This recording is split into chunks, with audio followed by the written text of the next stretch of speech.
प्यारे बच्चों, अधिगम आकलन के अंतर्गत हम अध्ययन कर रहे हैं पोर्टफोलियो निर्माण का।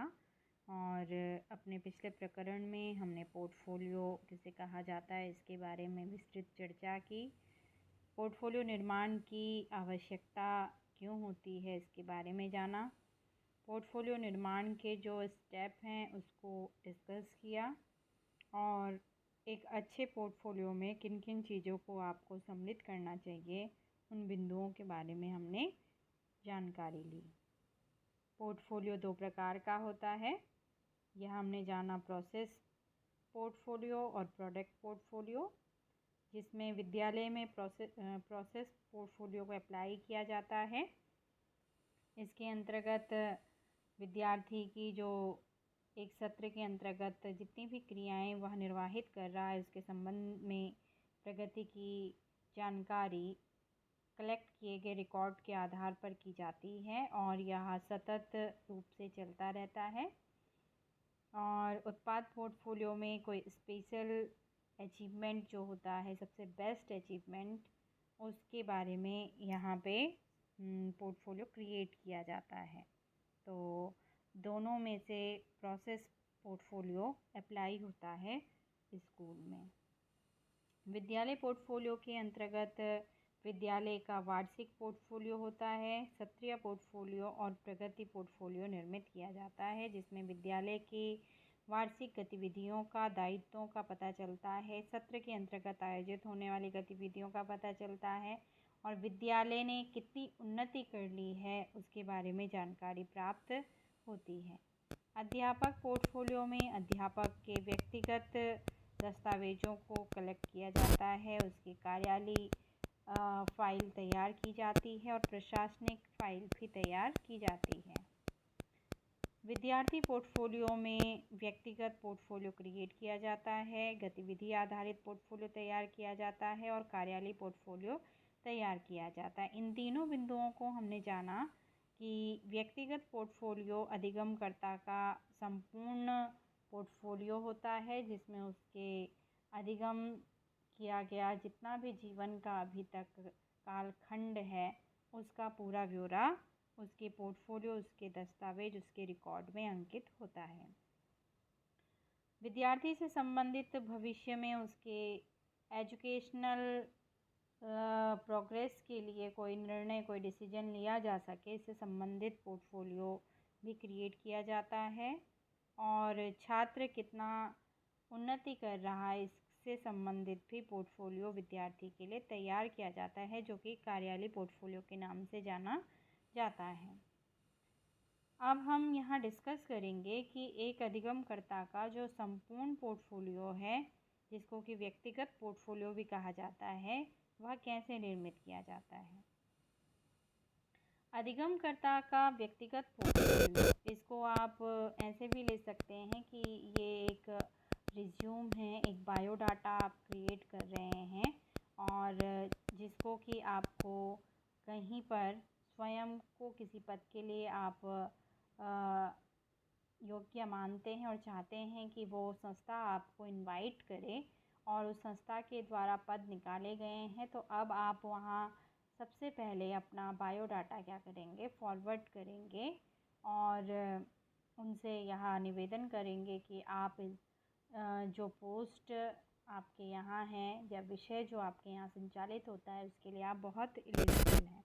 तो एक बायोडाटा में, एक रिज्यूम में क्या क्या चीज़ें होनी चाहिए इसको हम जानते हैं। सबसे पहले आप जो बायोडाटा, रिज्यूम या दस्तावेज अपने संबंध में तैयार कर रहे हैं, जिसे कि हम पोर्टफोलियो नाम दे रहे हैं, उसमें आपको सबसे पहले अपना नाम, अपना पता, अपना मेल आईडी, अपना मोबाइल नंबर और अपना प्रमाणित छायाचित्र आपके पोर्टफोलियो में अंकित होना चाहिए।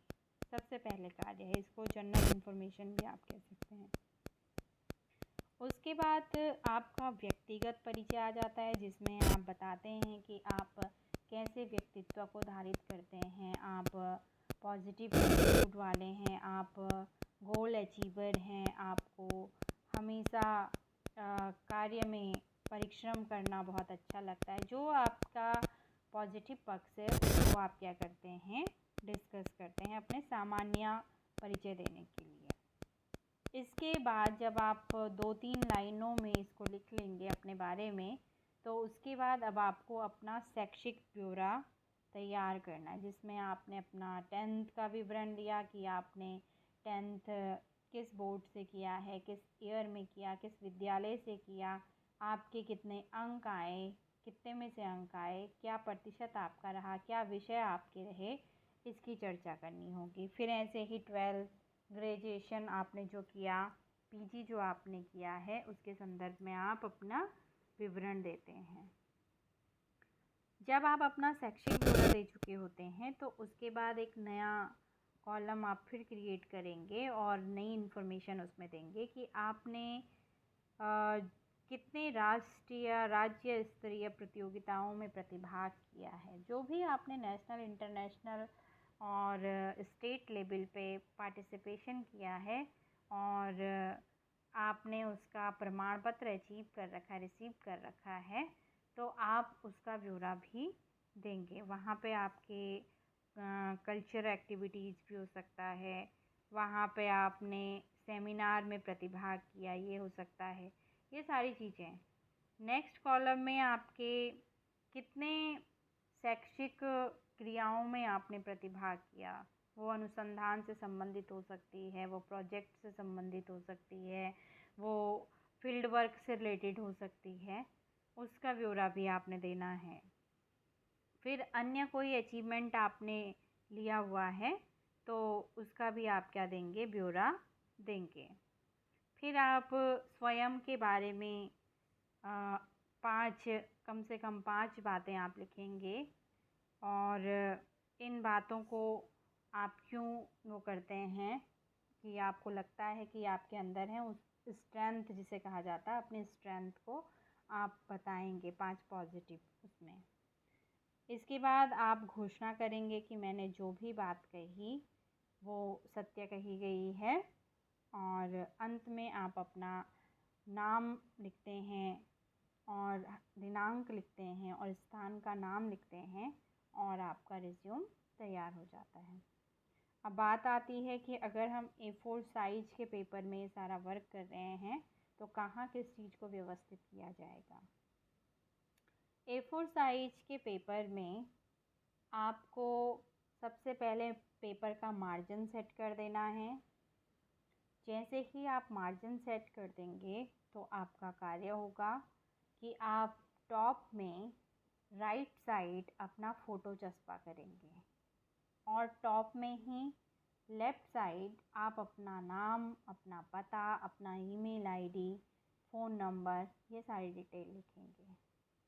फिर मार्जिन के नीचे आप अपना व्यक्तिगत परिचय देंगे, जिसमें 3-4 लाइनों में आपको अपने बारे में लिखना है और व्यक्तिगत परिचय में आपके व्यक्तित्व की जो पॉजिटिव बात है, जो आपको लगता है कि ये मुझ में ही है और यह मुझे सबसे भिन्न करती है, उस क्रिया को वहाँ पे आपको 4 लाइनों में प्रेजेंट करना है। फिर आपने टेबल क्रिएट करनी है। टेबल में अलग अलग रो और कॉलम क्रिएट करोगे, जिसमें कि आपने सबसे पहले सीरियल नंबर डाला, फिर उसके बाद आप अपना हाई स्कूल, इंटरमीडिएट, इसके लिए कॉलम क्रिएट करोगे। फिर आप उसके बाद किस बोर्ड से आपने उसे किया है, इस इंफॉर्मेशन के लिए कॉलम क्रिएट करोगे। फिर आपके क्या विषय रहे हैं, उसके लिए कॉलम क्रिएट किया जाएगा। फिर कितने अंक का किस ईयर में आपने क्लियर किया, उसके लिए कॉलम क्रिएट होगा। फिर कितने अंक आपके आए, उसके लिए कॉलम क्रिएट होगा। फिर आपका प्रतिशत लिखा जाएगा, उसके लिए नया कॉलम क्रिएट होगा। इसके लिए आप पूरा शैक्षिक ब्यौरा तैयार कर लेंगे। फिर आपने कोई अन्य उपलब्धि यानी कोई स्पेशल अचीवमेंट आपने लिया है, हो सकता है किसी बच्चे ने नेट किया हो, किसी ने JRF क्लियर किया हो, किसी ने NSS किया हुआ है, कुछ अलग सा जो कुछ आपको लगता है कि मुझे ब्यौरा देना है, किसी ने डबल PG किया हो, तो उसका इन्फॉर्मेशन भी आप उसमें जोड़ देते हैं। नेक्स्ट स्टेप में आपका कार्य होगा कि आपने शैक्षिक गतिविधियों में प्रतिभाग किया, जैसे पाठ्य सहगामी क्रियाएं आपकी आ जाती हैं, तो उससे संबंधित आपने जो कल्चरल एक्टिविटीज़ है, भाषण प्रतियोगिता है और स्लोगन प्रतियोगिता है, वाद विवाद, इसमें पार्टिसिपेट किया, उसके सर्टिफिकेट, तो उसका विवरण आप देंगे, जिसके लिए फिर से कॉलम और रो क्रिएट की जाएंगी और उसका कंप्लीट ब्यौरा कि आपने किस प्रतियोगिता में प्रतिभाग किया, वो राज्य स्तरीय थी, राष्ट्रीय स्तरीय थी, और उसका टॉपिक क्या था, किस चीज़ में ऑर्गेनाइज की गई, किस तिथि को और किस तिथि तक वो आयोजित हुई, उसका पूरा ब्यौरा वर्ड्स के साथ में आप देंगे। और आपने क्या स्थान प्राप्त किया था, उसके बारे में आप विवरण देंगे। इसके पश्चात आपने राष्ट्रीय अंतर्राष्ट्रीय प्रतियोगिताओं में प्रतिभाग किया है, तो उसका ब्यौरा भी आपके द्वारा दिया जाएगा और उसके लिए भी कॉलम क्रिएट करोगे। उसमें भी फिर वही होगा कि किस स्टेट में, किस प्रतियोगिता में आप गए, क्या तिथि थी और क्या स्थान आपने प्राप्त किया। फिर आप नेक्स्ट स्टेप में अपने बारे में 5 सकारात्मक बिंदु बताएंगे अपने व्यक्तित्व के। ये आपको प्रदर्शित करने वाले हों, इसका आपने विशेष ध्यान रखना है। और अंत में 2 लाइन की आप घोषणा करेंगे कि मैंने उक्त विवरण में जो भी अपने बारे में बताया है वो सारे तथ्य सत्य हैं, और अगर असत्य पाए जाते हैं तो मेरे खिलाफ कार्यवाही की जाती है, मैं उसका जिम्मेदार हूँ। जो भी लिखा जाता है लाइन में, स्टेटमेंट में, घोषणा के उसमें। और अंत में आपने लास्ट में जो राइट साइड है वहाँ पे अपना नाम लिखना है और अपने हस्ताक्षर कर देने हैं, और लेफ़्ट साइड में आपने सबसे पहले नीचे दिनांक लिखनी है और फिर उसके नीचे आपने स्थान लिखना है। तो ये आपका एक कंप्लीट बायोडाटा या मैं कहूँ रिज्यूम बनकर तैयार है। अब आप इसको जहाँ आपको लगता है कि मुझे वहाँ अप्लाई करना चाहिए, आप रिज्यूम में सिग्नेचर करते हुए, तिथि डालते हुए और स्थान लिखते हुए उसको उसके साथ डॉक्यूमेंट अटैच कीजिए और लिफाफे के अंदर उसको रखिए, वहाँ पता डालिए और जहाँ भेजना है वहाँ पोस्ट कर दीजिए। तो ये था आपका व्यक्तिगत पोर्टफोलियो। तो छात्र से संबंधित लगभग ये सारी चीज़ें आप देखते हैं। कोई भी कॉम्पिटिटिव एग्ज़ाम का फॉर्म भरा जाता है या आप किसी संस्था में प्रविष्ट होते हैं, तो ये जितनी चीज़ें यहाँ बताई गई हैं, ये सारी चीज़ें आप उस फॉर्म में जनरली अप्लाई करते हैं। तो जो इम्पोर्टेंट है वो आप क्या करते हैं, सारी चीज़ों को आपने किया हुआ है। इसके बाद आ जाता है भावी शैक्षिक निर्णयों का आधार वाला पोर्टफोलियो कैसा होना चाहिए, जिससे आपकी एकेडमिक डिसीजन लिए जा सकें कि विद्यार्थी को किस विषय में जाना चाहिए, किस क्षेत्र में जाना चाहिए, कौन सा रुचि का क्षेत्र है। इसके लिए विभिन्न गतिविधियां आधारित पोर्टफोलियो निर्मित किया जाता है। तो इसमें किन चीज़ों का विशेष ध्यान रखना है, इसमें अगेन वही आपका जनरल इन्फॉर्मेशन आ गया, आपका व्यक्तिगत परिचय आ जाएगा कि आपके माता का नाम क्या है, पिता का नाम क्या है, आप विवाहित हैं, आप अविवाहित हैं, आपने किन किन भाषाओं के विद्वान आप हैं, आपकी जाति क्या है, आपका धर्म क्या है, और आप कहाँ के मूल निवासी हैं, आपका परमानेंट एड्रेस क्या है, ये आप अपने व्यक्तिगत परिचय में लिख लेंगे। फिर उसके बाद अपनी शैक्षिक प्रगति का ब्यौरा देंगे, परीक्षा परिणाम के बारे में बताएंगे, और साथ ही साथ इसमें आपकी उपस्थिति का भी ब्यौरा दिया जाता है कि आपने किस उसमें कितनी उपस्थिति आपकी रही है। तो उसके लिए आप या तो कार्यालय से संपर्क करेंगे या अपने अध्यापक से संपर्क करेंगे, या आपकी दैनिक उपस्थिति जो लगाई जाती है प्रार्थना सभा में, वहाँ से आप अपनी उपस्थिति को क्या करेंगे, कलेक्ट कर लेंगे। तो अमूमन जो आपकी प्रार्थना सभा में उपस्थिति लगती है, वहाँ से आप क्या कर सकते हैं, अपने लिए अपनी उपस्थिति को कलेक्ट कर सकते हैं, कितना वर्किंग डे था और कितने दिन आप उपस्थित रहे हैं। तो ये बताएगा कि आप अगर ज़्यादा प्रेजेंट रहे हैं तो आप ज़्यादा कक्षा में क्या होंगे, अधिगम के प्रति तत्पर भी होंगे। और आप उपस्थित ही नहीं रहते हैं तो जो भी सिखाया जा रहा है वो चीज़ आपको अच्छे से आ भी नहीं रही होगी। इसके बाद आप पाठ्य सहगामिक क्रियाओं में प्रतिभागिता का ब्यौरा देते हैं कि आपने सत्र के दौरान या पूरे वर्ष के दौरान आपने विश्वविद्यालय की आयोजित होने वाली गतिविधि, विभाग के द्वारा आयोजित होने वाली गतिविधि, अन्य विभागों के द्वारा आयोजित होने वाली गतिविधियों में या संस्था के द्वारा कहीं बाहर कोई कार्यक्रम आयोजित किया जा रहा है तो किन किन चीज़ों में आपने प्रतिभाग किया, उसका एक कंप्लीट लेखा जोखा आप तैयार कर देते हैं। फिर आप अगेन वही शैक्षिक शोध कार्यों में प्रतिभागिता आपकी आ गई है, जिसमें कि वर्कशॉप, सेमिनार, कॉन्फ्रेंसेस आयोजित होते रहते हैं, व्याख्यान आयोजित होते रहते हैं, तो कितने उसमें आपने पार्टिसिपेट किया है। नेक्स्ट में आपने किसी राज्य राष्ट्रीय स्तरीय गतिविधियों में, तो ये भी क्या होगा, आपकी परफॉर्मेंस को बताने का कार्य करेगा, तो ये भी कलेक्ट किया जाता है। आपने सोसाइटी के लिए कुछ स्पेशल किया, सोसाइटी की क्रियाओं में आपकी प्रतिभागिता है, जैसे आप लोग संस्कृत भारती के शिविरों में इन्वॉल्व होते हैं, संस्कृत भारती के कार्यक्रमों में इन्वॉल्व होते हैं, तो एक क्या है, ये सामाजिक कार्य है, आप संस्कृत के उत्थान के लिए अपना योगदान दे रहे हैं।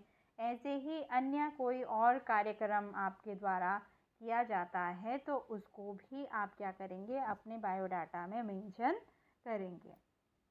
आपके द्वारा सांस्कृतिक क्रियाओं का ब्यौरा दिया जाएगा, जिसमें कि आपने कितने सांस्कृतिक क्रियाओं में प्रतिभाग किया, तो कल्चरल एक्टिविटीज़ जो आयोजित की जाती हैं उससे संबंधित छाया चित्र, दस्तावेज, उसका पूरा ब्यौरा के लिए आपकी सांस्कृतिक फाइल बनाई जाती है। वहाँ से आपको सारा डाटा अपना आपको मिल सकता है।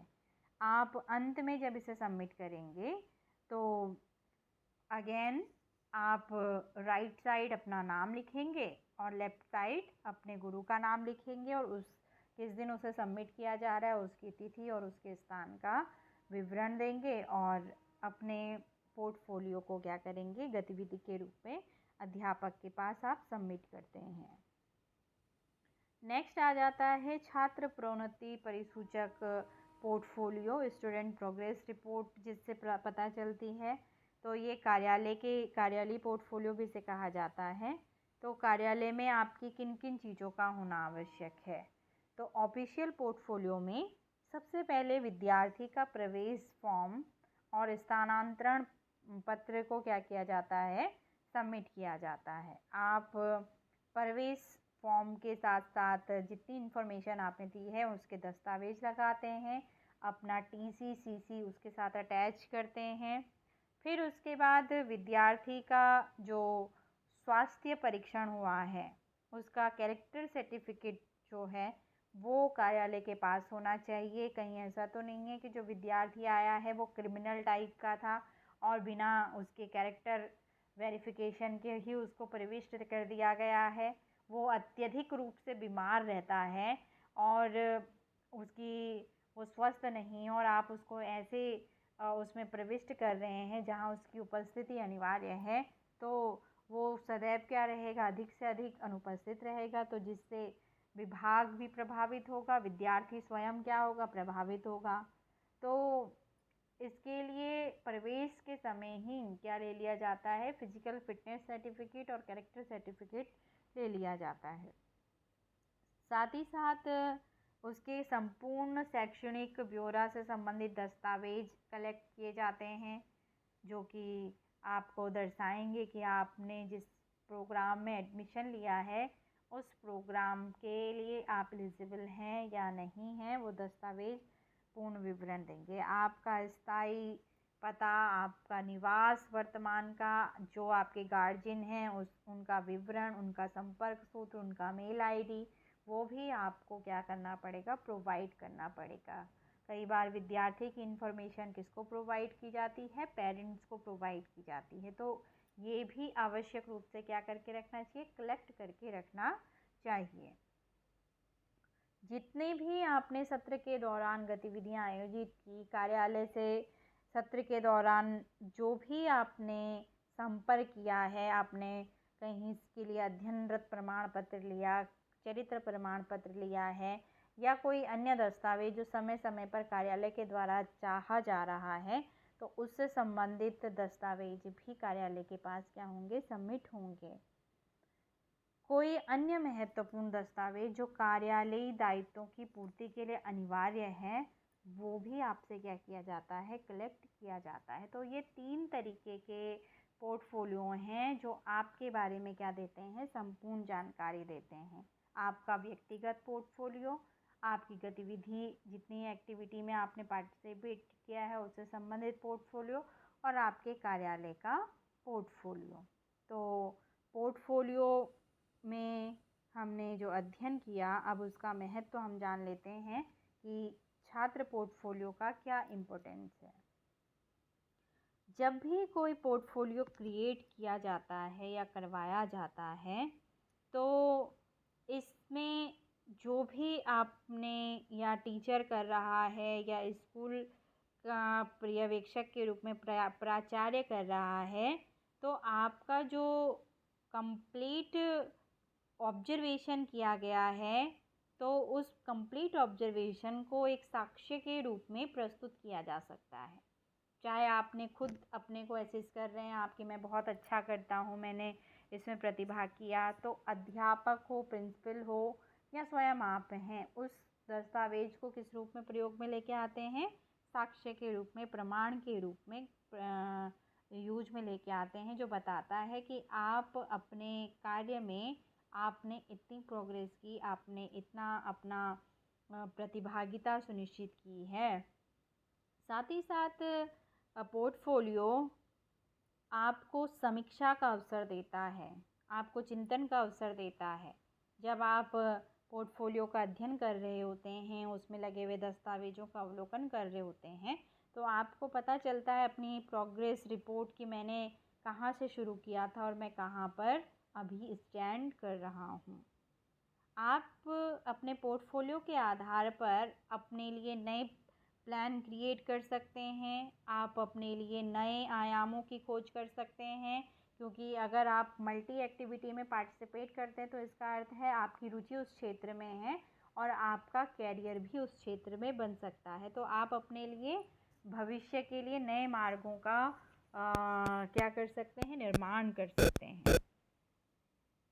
इसमें छात्र ने जो भी प्रदर्शन अपने सत्र के दौरान किया, उसके प्रदर्शन के आधार पर उसका मापन, मूल्यांकन आसानी से किया जा सकता है। छात्र अपना स्वमूल्यांकन स्वयं इसके माध्यम से कर सकते हैं। साथ ही साथ अपनी कमियों को जानकर वो भविष्य के लिए अच्छे प्लानिंग कर सकते हैं कि ताकि वो और अच्छा पोर्टफोलियो अपना मेक कर सकें और अच्छा रिकॉर्ड उनका बने और अच्छे से उनकी जो पूरी प्रगति है वो उस दस्तावेज में सबको मालूम होनी चाहिए और सबको दिखाई देनी चाहिए। तो इसके माध्यम से जो सूचना है, इन्फॉर्मेशन है, वो अगर मान लीजिए कि विद्यार्थी से अध्यापक ने मांगी तो वो आसानी से उनको प्रोवाइड कर सकता है, अध्यापक से विभाग ने मांगी तो विभाग को प्रोवाइड किया जा सकता है, विभाग से प्रशासन ने मांगी तो उनको प्रोवाइड किया जा सकता है। वो तभी किया जाएगा जब ऐसा डॉक्यूमेंटेशन, ऐसी फाइलिंग, ऐसा रिकॉर्ड मेंटेन किया गया है। पोर्टफोलियो के माध्यम से ही विद्यार्थी के से संबंधित अधिक जटिल और महत्वपूर्ण जो पक्ष हैं उनकी भी पहचान संभव हो पाती है।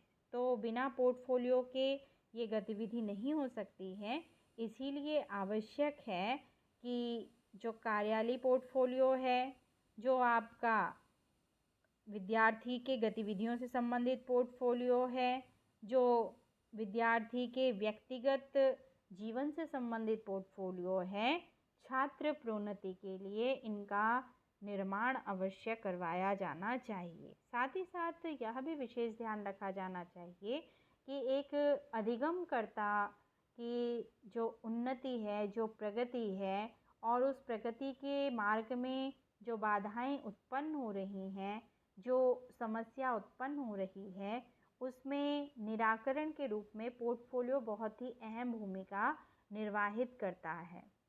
क्योंकि आपका रिकॉर्ड आपको वास्तविक स्थिति से परिचित करवाता है। आपका मेंटेन किया गया रिकॉर्ड आपको आपकी उन्नति से अवगत करवाता है। आपका मेंटेन किया गया रिकॉर्ड आपको नवीन योजनाएं बनाने के अवसर प्रदान करता है।